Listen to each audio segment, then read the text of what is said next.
Vous étiez candidat en 2012 aux législatives. C'est vrai que là, effectivement, il y a là, entre-temps eu la loi sur le non-cumul des mandats. Pourquoi vous n'êtes pas candidat en 2017 ? Ben vous avez dans votre question la réponse. Oui. Je ne peux pas être maire et en même temps être député donc, de la 6e circonscription. Mais en même temps, je suis aussi pour m'occuper. J'ai décidé de m'occuper de ma commune, faire en sorte que la commune continue à se développer et de faire en sorte également donc, de promouvoir un jeune. Pour que, Gilles Leperlier. Gilles Leperlier, un jeune candidat, un jeune militant, mais en même temps qui a de l'expérience. Ça fait une quinzaine d'années qu'il est sur le terrain. Il a montré également son efficacité sur le terrain. Il a obtenu des avancées sociales indéniables dans le domaine qui s'occupait, notamment quand il était étudiant avec l'UNEF à l'époque. Donc, c'est-à-dire quelqu'un d'expérience. Certes, jeune, mais d'expérience également. Alors c'est vrai que c'est la 6e circonscription. Sa candidature à Gilles Leperlier a quand même fait débat au sein du PCR Maurice Gironcel. Parce qu'on dit c'est un petit peu votre petit protégé, Gilles Leperlier. Gilles Leperlier, il a été présenté par notre secrétaire de section, M. Turpin Martial, pour être candidat. Ensuite, les sections également de Saint-André, les sections de Sainte-Marie, les sections de Saint-Denis ont également proposé la candidature de Gilles Leperlier. Donc, les instances se sont réunies et nous avons eu notre comité central qui s'est réuni le 8 mai. Et c'est donc le comité central qui a validé les propositions de toutes les sections que je viens de citer. Donc, il n'est pas originaire de la 6e circonscription, il est plutôt de l'ouest, du sud-ouest, Saint-Louis-l'Étang-Salé.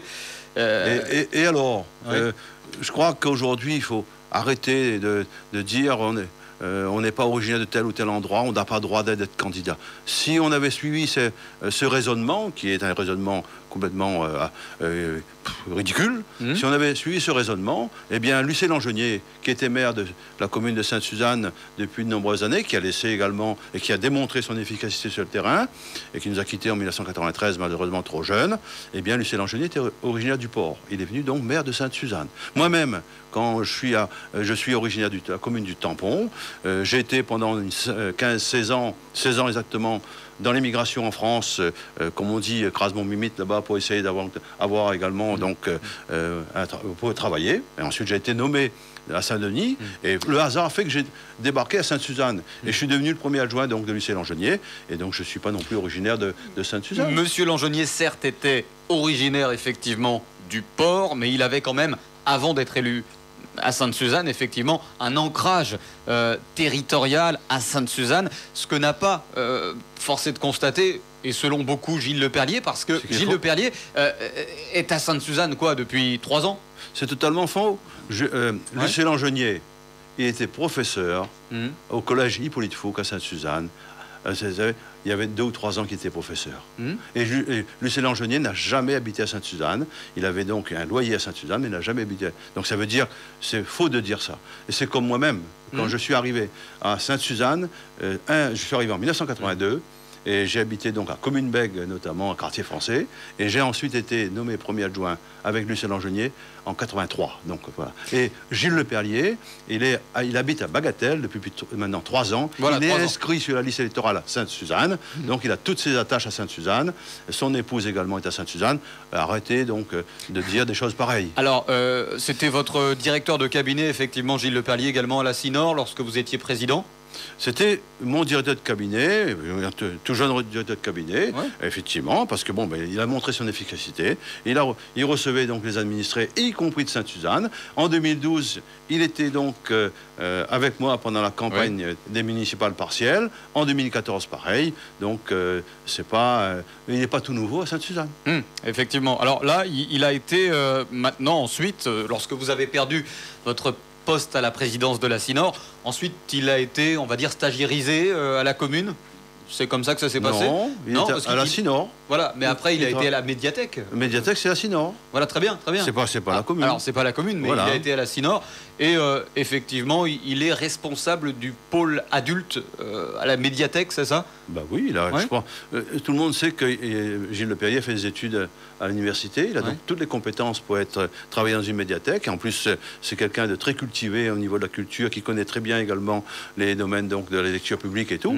Et c'est tout naturellement qu'il a ce travail, comme n'importe quel réunionnais. Mais il a passé un concours ou pas parce qu'il est fonctionnaire de catégorie C, je crois. Catégorie C, oui. Oui, il faut passer un concours. Non, il peut être nommé, donc, y compris stérilisé donc, directement, en fonction de ses compétences et en fonction de ses capacités. Ce qui a été fait. Bon, mais c'est vrai que, bon, effectivement, beaucoup tentent d'avoir des contrats comme ça dans les collectivités, que ce soit effectivement la CINOR ou bien la commune, et beaucoup n'y arrivent pas. Et c'est vrai que ça a fait bondir beaucoup de syndicats lorsque Gilles Lepellier, effectivement, a eu ce poste à la médiathèque. Vous savez très bien qu'il y a certains syndicats qui ont grogné un petit peu. Vous savez, tous ceux qui ont été nommés à la CINOR, y compris celle qui aujourd'hui est dissidente, hein, sans le dire, elle a été également nommée par moi à la CINOR en catégorie C, à l'époque. Vous pensez qu'il ne faut pas forcément passer de concours parce que c'est un petit peu grâce à vous qu'il a été... c'est pareil, voilà. C'est pareil également pour l'autre candidate dissidente. Oui. Donc, où est le problème? Quelqu'un qui a des compétences, qui a donc ses diplômes. Et je rappelle quand même que Gilles Lepellier a un master Bien également. sûr, donc il a ses diplômes. Pas n'importe qui, on est d'accord. Et donc il peut travailler tranquillement dans n'importe quel service administratif, et en particulier dans ce domaine. Mais Maurice Gironcel, en toute honnêteté, est-ce que tout le monde... Je suis honnête, hein. Non mais bien sûr, mais s'il ne vous connaissait pas, Gilles Lepellier, s'il ne vous connaissait pas, Gilles Lepellier, est-ce qu'il aurait eu ce poste au sein de la médiathèque sans vous connaître? Effectivement, le fait qu'il ait été avant directeur de cabinet, ça lui a peut-être permis d'avoir quelques facilités, mais vous pouvez... Il n'y a pas de gêne avec ça. Quelle que soit la personne. Vous avez quelqu'un qui est compétent, vous le recrutez pour être à votre cabinet, il est compétent et tout, et vous dites, non, parce que vous êtes compétent, vous n'avez pas de droit au travail. Mais c'est un raisonnement un peu ridicule. Donc c'est grâce à vous un petit peu qu'il a été comme ça titularisé. C'est grâce à sa compétence. Non mais c'est grâce à vous. C'est grâce à sa compétence. Un petit peu grâce à vous aussi. Je suis, pour dire, il est compétent dans ce qu'il fait, et c'est grâce à sa compétence qu'il a été nommé là où il est. Parce que c'est vous qui avez reconnu sa compétence. Mais alors, où est le problème? Donc c'est grâce à vous un petit peu aussi. C'est vous qui le dites. Mais vous ne voulez pas le dire. Mais quel est le problème en fait? Pourquoi vous ne voulez pas dire que c'est un petit peu vous qui l'avez un petit peu placé entre guillemets? Je place personne. C'est pareil pour les autres. Les personnes qui sont effectivement compétentes, eh bien, ils postulent à des postes, et en fonction de ça, eh bien, ils sont nommés. C'est tout. Mais dans la mairie, c'est exactement pareil. Oui. Dans toutes les administrations, c'est pareil. Il n'y a pas de passe-droit. Il n'y a pas de piston, alors? Ça, c'est vous qui le dites. Moi, je le dis pas, c'est une question. Mais il n'y a pas de piston, pas du tout. Il n'y a pas de piston. Pas du tout. D'accord. Bon, alors on va effectivement revenir sur l'actualité, Maurice Gironcel, puisque l'actualité, c'est aussi François Bayrou. Vous suivez l'actualité régulièrement, on le sait. Le garde des Sceaux veut supprimer la réserve parlementaire et mettre fin aux emplois familiaux pour les ministres et justement les parlementaires. Est-ce que c'est une bonne idée ou pas, ça, Maurice Gironcel? Je crois que j'ai eu l'occasion de m'exprimer là-dessus, en ce qui concerne les embauches familiales. Je crois que c'est un mauvais procès qu'on est en train de faire aux élus. Bon, je disais, on dirait à un député, écoutez, ou à un élu, vous n'avez plus le droit d'embaucher un proche à tel ou tel cabinet. Eh bien, qu'est-ce qui irait se passer? C'est que ce député ou cet élu va voir son ami député, dit, moi, je m'embauche. Tu embauches ma fille ou mon garçon, et toi, tu... Un échange de bons procédés. Alors, je crois que c'est un peu ridicule, parce que en quelque sorte, on veut pas reconnaître la compétence des personnes. Mais ceci étant dit, si la loi, vous savez très bien que si la loi, elle est adoptée, eh bien, j'appliquerai les règles comme tout le monde. Voilà, c'est tout. Bien sûr, mais bon, vous n'êtes pas forcément favorable à cette loi. Vous dites que c'est un petit peu exagéré. C'est pas une question d'exagérer. C'est une question. On est en train donc de vouloir laver plus propre que propre. Et on sait bien. Excès de zèle. Que tout le monde sait que M. François Bayrou, ça fait 34 ans qu'il fait de la politique. Ça fait 34 ans qu'il a été élu et tout. Donc, de dire on va limiter à 3 mandats, par exemple, pour les parlementaires, à 3 mandats pour les élus locaux. Bon, d'accord, c'est la règle, ça s'appliquera à tout le monde et peut-être également à lui. À vous également? À lui aussi, bien sûr. À tout le monde. À vous aussi, hein, vous êtes quand même... Je dis à tout le monde. Un des dinosaures, pardon. Ah bon, je suis un dinosaure? Vous avez regardé tous les deux quelle différence qu'on a entre les dinosaures? Moi, je pense que... Vous ne vous considérez pas comme un... C'est pas une insulte, hein, si, c'est une insulte. Vous trouvez? C'est une insulte de me traiter de dinosaure, quand même. Non, mais Parce que, par exemple, et vous n'êtes pas... Je proteste qu'on somme ce mot, parce qu'on a déjà dit également, concernant Paul Vergès, que c'était un dinosaure. Oui. Je pense que ce sont des propos insultants. Très bien. Eh ben, écoutez, c'est vous qui voyez ça comme ça, mais revenons sur les embauches familiales, parce que c'est important et c'est un sujet d'actualité. Vous avez déjà, pas en tant que parlementaire, mais en tant que maire, embauché des gens de votre famille? Je l'ai dit, ma fille est directrice de cabinet. Nadine? Nadine? Et alors, Oui. où est le problème? Mais où est le problème? Selon vous, il n'y en a pas alors? Ben non. Mais ça, c'est vrai que l'opinion... Si vous pensez que les gens, vous pensez que les gens sont toujours d'accord avec ce type de fonctionnement? Si la règle demain dit, eh bien, on ne pourra plus le faire, on ne fera plus. Bien sûr, mais sur le fond, ce que vous en pensez, vous, ça ne vous pose pas de souci du moment que la d'embaucher? personne est compétente. Mais, pardon, et avec tout le respect qu'on peut avoir pour vos enfants, Maurice Gironcel, vos enfants ne sont pas les seuls à être compétents. Je dis, elle est compétente, ma fille. Mais d'autres sont compétents. Ben oui, et alors, elle postule. Si, moi, quand même, au cabinet, Oui. si je comprends bien votre raisonnement, Oui. il faudrait que j'aille chercher quelqu'un de l'opposition pour me recruter. Pas forcément de l'opposition, mais... Ben alors, je prends quand même quelqu'un que je fais confiance. Le cabinet, c'est... On peut faire confiance avec quelqu'un qui n'est pas de sa famille. Mais moi, je peux faire confiance aussi à ma famille. Ben bien sûr, mais pas que, bon. mais pas seulement. Pas seulement, mais aussi à ma famille quand même. Heureusement. Mais pas seulement.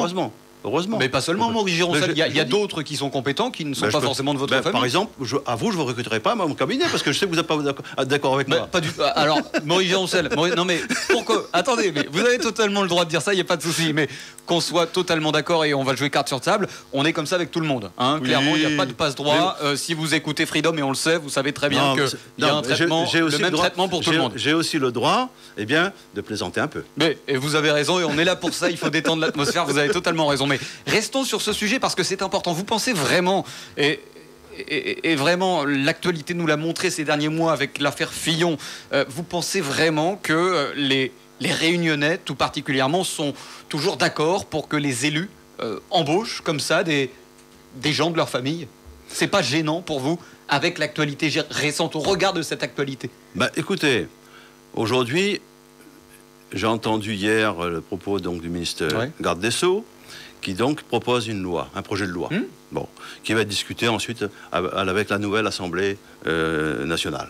Bon, si cette loi passe dans les termes qui sont actuellement, j'appliquerai, comme tout le monde, les règles. Mais je voudrais également dire... Allez-y. Parce qu'on parle de moralisation, on parle de tout ici. Il faudrait également, et là, je trouve que c'est pas, on ne retrouve pas dans cette loi, c'est aussi la possibilité pour que tous les courants de pensée soient également présents dans les différentes instances politiques. Et en particulier, moi, je plaide et je suis favorable à une élection à la proportionnelle pour qu'effectivement tous les courants de pensée soient présents, quelles que soient les strates. C'est exactement ce que propose le Front National aussi, hein, entre parenthèses. Le Parti communiste avant bien avant. Ok. Alors c'est vrai que votre fille Nadine Damour travaille effectivement à la mairie de Sainte-Suzanne. Elle a été directrice de cabinet. Elle est au pôle éducatif, c'est ça? Alors au cabinet. Elle travaille au cabinet toujours. Oui. Et alors elle a été, elle est fonctionnaire ou pas du tout? Ben non, directeur de cabinet, voilà, c'est un poste éjectable. C'est un poste éjectable. Par contre, votre fils Stéphane, lui, est au centre de gestion, c'est ça? Informaticien. Informaticien. Il a un diplôme d'ingénieur informaticien, donc BTS. Je pense que BTS et ensuite ingénieur. Il a fait ses études également. Il est parti également au Canada pendant de nombreuses années pour obtenir ses diplômes et tout. Et je crois qu'il est compétent là où il est. Il est au centre de gestion. Il a été titularisé, mais il n'a pas passé de concours. Mais je vous dis catégorie C, vous le savez bien. Voilà, mais on ne peut pas passer de concours, mais... Catégorie C, on peut nommer en catégorie C, être stagiaire en catégorie C. Bien sûr. On peut passer les concours, c'est en catégorie B, en catégorie A ou administrateur. Bien sûr, mais nommer en catégorie C, justement, ça permet à la personne de ne pas passer de concours et de rentrer plus facilement dans la fonction publique. Ensuite, la personne, si elle veut augmenter, passer donc, par exemple, de catégorie C à catégorie B, elle a tout à fait le droit de passer des concours. Très bien.